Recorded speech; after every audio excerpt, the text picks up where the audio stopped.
Hey everyone, and welcome back to the channel. Get ready because the fashion world just got hit by a bombshell. We're talking about Ssense, a massive luxury fashion retailer you probably know and love, now fighting for its very survival. This isn't just another business blip, it's a full-blown corporate showdown, and it's unfolding right now. Imagine a company being dragged into bankruptcy against their will. That's exactly what's happening. Ssense, based out of Montreal, Canada, has been shoved into something called bankruptcy protection without their consent. Picture this. Their main lender is aggressively trying to force a sale of the company, essentially liquidate its assets under Canadian bankruptcy law. But Ssense leadership, they are pushing back hard, saying absolutely not. This move is too soon and it's going to destroy our long-term potential. This isn't just a financial dispute, it's a dramatic battle for control, with Ssense executives scrambling to file their own bankruptcy application. They want to regain the reins, protect their over 1,000 employees, and secure a better future for their business. This whole legal maneuver has everyone wondering, can management actually beat these aggressive tactics from their lender? It's a nail-biter, folks. So, how did one of Canada's most iconic luxury platforms, a global go-to for high fashion and streetwear, end up in such dire straits? It's truly a perfect storm of financial challenges, and you won't believe how many factors piled up against them. First up, and this is a huge one, drastic changes in U.S. trade policies have fundamentally reshaped the landscape for international e-commerce. President Trump's administration brought in some major shifts, and Ssense is feeling the full impact. For years, there was this thing called the de minimis exemption, basically a duty-free shipping rule for small value packages. This loophole allowed goods worth less than about $800 to enter the U.S. without you, the customer, paying extra duties. This was a massive advantage for companies like Ssense that serve American customers from Canadian operations. But guess what? That loophole is now gone. Ssense executives called it a surprise, and they say it's a big reason for their current crisis. Just imagine if every small purchase you made suddenly came with an extra fee. It hits hard, both for the company and for your wallet. And if that wasn't enough, on top of losing that duty-free perk, new tariffs have soared. Canadian goods shipped into the U.S. are now facing steep tariffs, some jumping from 25% to a whopping 35%. Think about the ripple effect. This isn't just a slight increase. It's a massive added expense for every single item Ssense ships to its American customers. These policy shifts have made what was once a relatively straightforward international business model incredibly complex and expensive. Ssense has directly attributed its bankruptcy filing to these higher costs, explaining that these changes created an immediate cash crunch that no quick fix could possibly resolve. It's like trying to bail out a sinking ship with a thimble. But it's not just tariffs.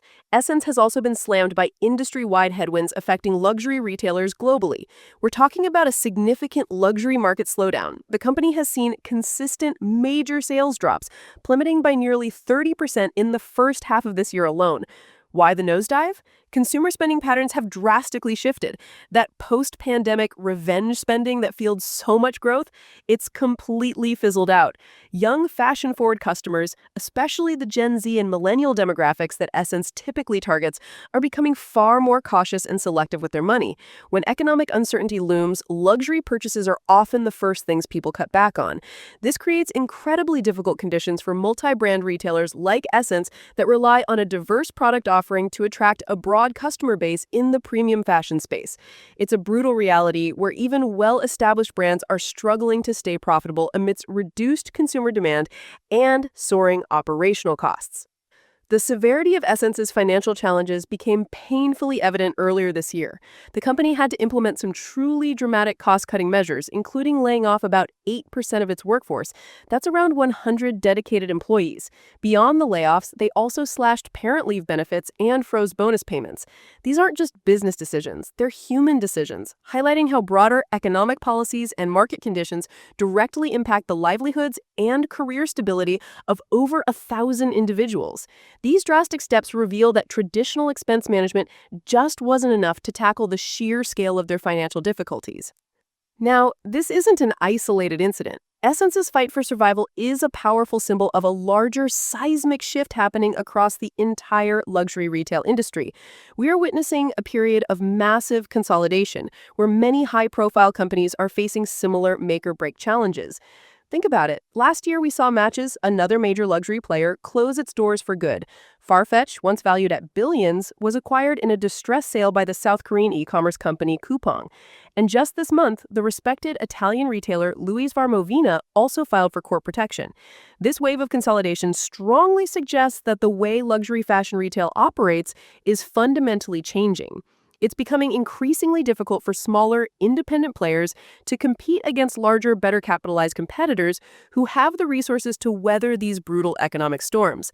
The industry is rapidly moving towards a landscape dominated by fewer, more powerful giants.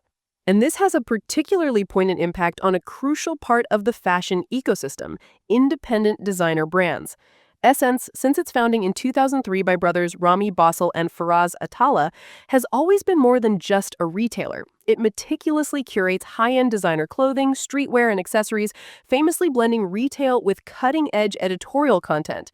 It became a champion of emerging creative talent, often placing the very first wholesale orders with new avant-garde brands, which was crucial for launching them into the global spotlight.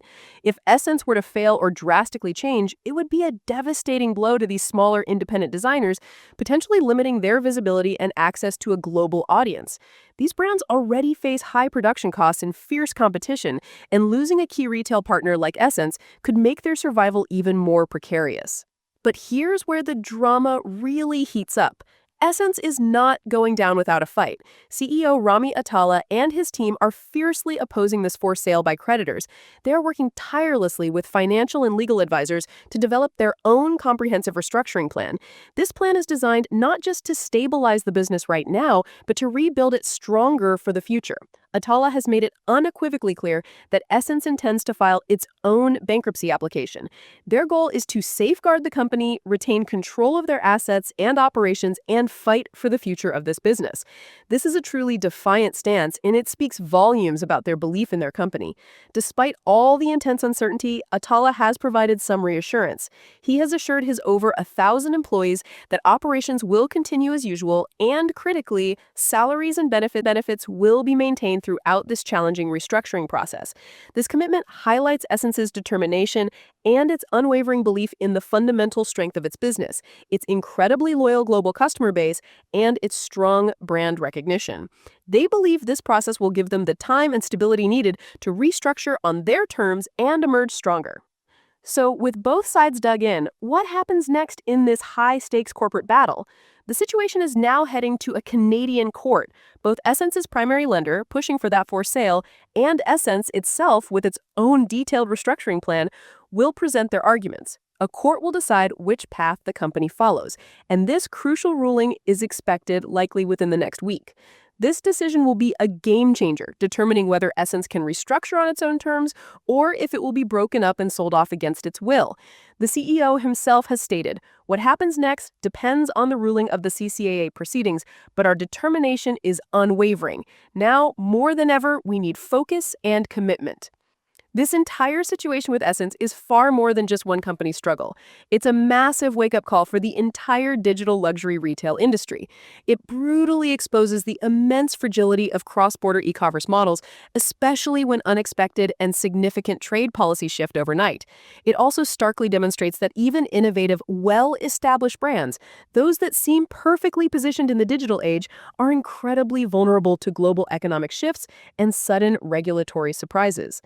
Ssence's saga will be closely watched, not just by fashion insiders and investors, but by every business and consumer wondering about the future of online retail. Can a company that built its reputation on discovering and championing new creative talent reinvent itself and emerge stronger and more resilient? Or will it become another casualty in a rapidly changing market? Only time and the upcoming court decision will tell. This isn't just about the fate of one retailer. It's about the very future of how we buy luxury goods, how independent designers find their footing in a crowded market, and how businesses across all sectors must adapt to a constantly shifting, often volatile global economy.